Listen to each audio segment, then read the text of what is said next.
What just happened? Caught. Get back. Hobi just defended himself. What do you see, buddy? Hobi. What is it, buddy? So this video is just going to show you what the raw meal prep process looks like for us. It's not meant to be educational or a tutorial of any sort. For that, there are plenty of good videos, guides here on YouTube that can help get you started. If you are interested in that, the style of feeding that we do is called Prey Model Raw. So there's different ingredients. There's muscle meat, muscle with bone. There's these organs you can see here. This is not the only way to raw feed, but again, I would just look up some guides if you're interested. We're in Sacramento, so we typically source their meal prep ingredients from either Mad Butcher or Calvada, depending on what we need. I got today's order from Calvada because they just had what I needed in bulk. And I don't have like a clean per week number to break the price down, because the way I do it doesn't really work that way. This invoice just shows what this order looked like, which contains most of the stuff that we normally have, but because I buy in bulk, sometimes the ingredients will last more than one prep cycle. So I'll get stuff for 1 month, and those raw ingredients might last me for 2 or 3 months. So I can't, I don't have a reliable way to break down that price. I'm not smart enough to do that. What I can say is that it costs more than kibble, but maybe not as much as you might think if you source it in bulk. And all of Hobi's food comes pre-packaged from Mad Butcher, and I didn't get any of his meal prep on film, but his meals are a lot simpler and easier to prepare than what Lament and Aries get. He gets like these little pre-packaged things where I cut it into quarters. Each one of those quarters is one meal. So super simple for him, and I'm so glad we have something like Mad Butcher in the area to make it as simple as it is for him. But for the big dogs, we learned how to make balanced meals for them several years ago from the training facility that they were born at, where we would do bulk meal prep for like 12 to 15 dogs at a time every month. And they've been eating raw for the majority of their lives, all 3 of them, since they were about a year old. We prepare as much as we can at once. Usually it's about a month's worth of food at a time, and just store it in a chest-style freezer next to the squat rack. The system is pretty simple. Each type of organ gets its own container, so we can use that to kind of pack from. And we've been doing this for so long that we don't really weigh anything out anymore. We just lay out all the raw ingredients and then start bagging them up.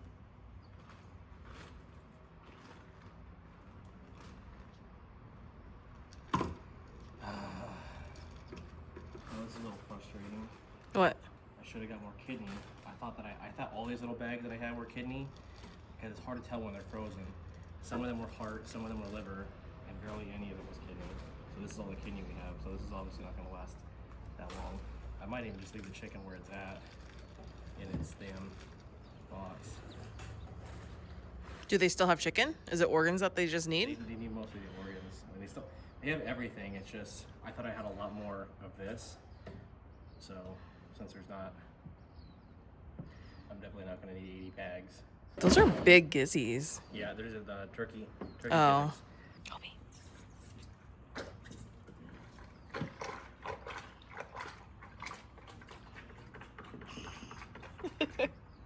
What's that sound, Hobi? Hi, buddy.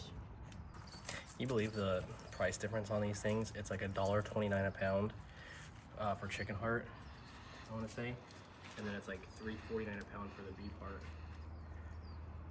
So it's like double the price. I don't even remember what beef heart looks like. It's the big ass thing that have fat all over it, and we had to cut it up. Oh, yeah, I would. They haven't had it in a while because it's so expensive. Of course, I would rather do chicken heart. I mean, I like to do the beef heart for them because they can like chomp into it, and this they kind of just like inhale. They don't really get a chance to chew it, but with that price, it's just like can't justify it. Someone's coming with their kid and their dog. Okay. Should I get Hobi? Huh? Should I get Hobi? No, you can keep it in here. Is Hobi gonna run out though? No, if I'm, just tell me beforehand so I can get them some food and like keep their focus. What kind of dog? I can't see the dog yet.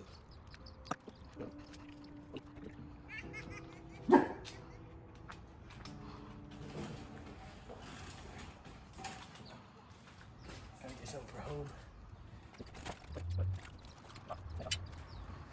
Didn't even realize that they were there. I know. Come on. Oh, you got it. Almost, buddy. You got it. Come on, buddy. Come on, buddy. Come on. Hobi. Get it. You got higher. Yeah, you're almost there. You're almost there. Oh, good boy. That was a good effort. I'm sorry. Come on. Come on. You gotta get up.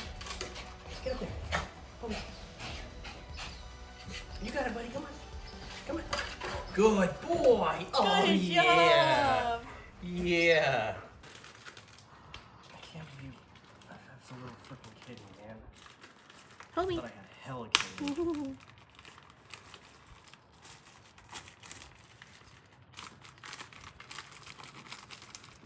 Someone's cooking something good. You smell that?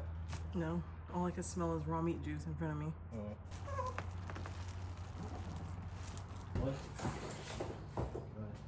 There? Yes.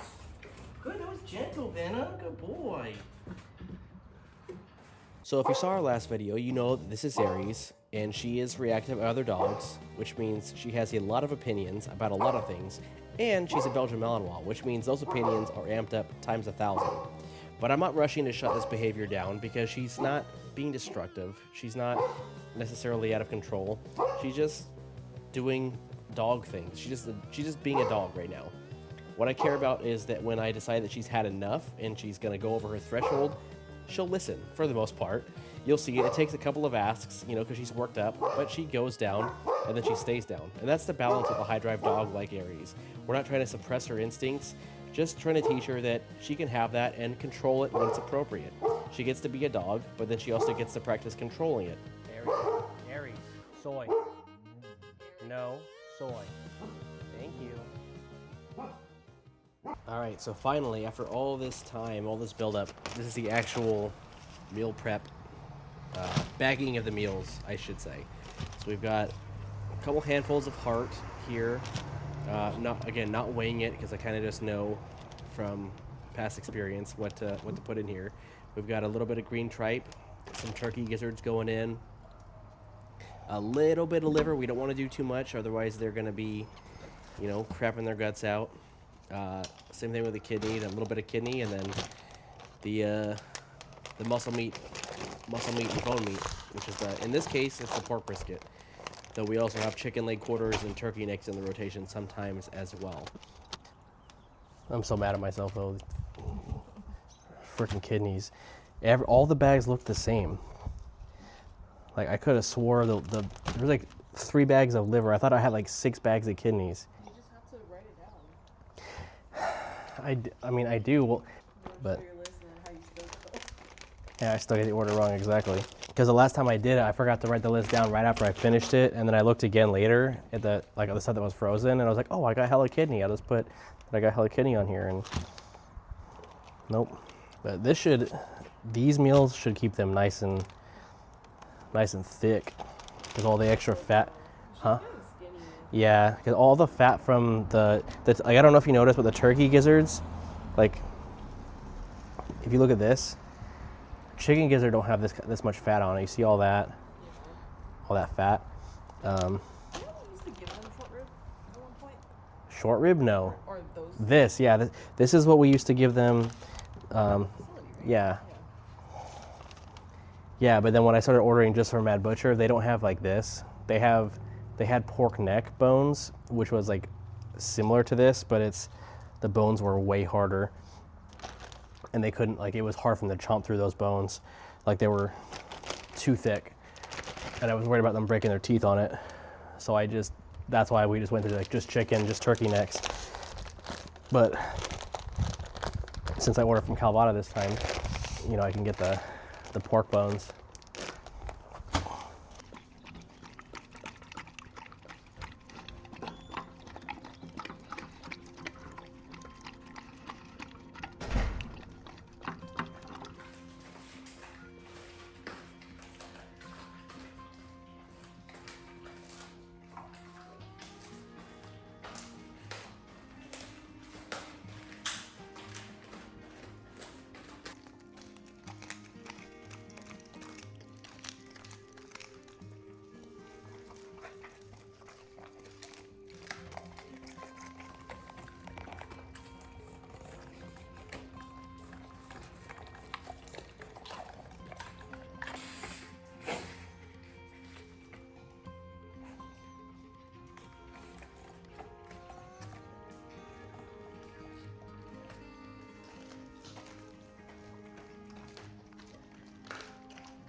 That is the face of a full Sioux.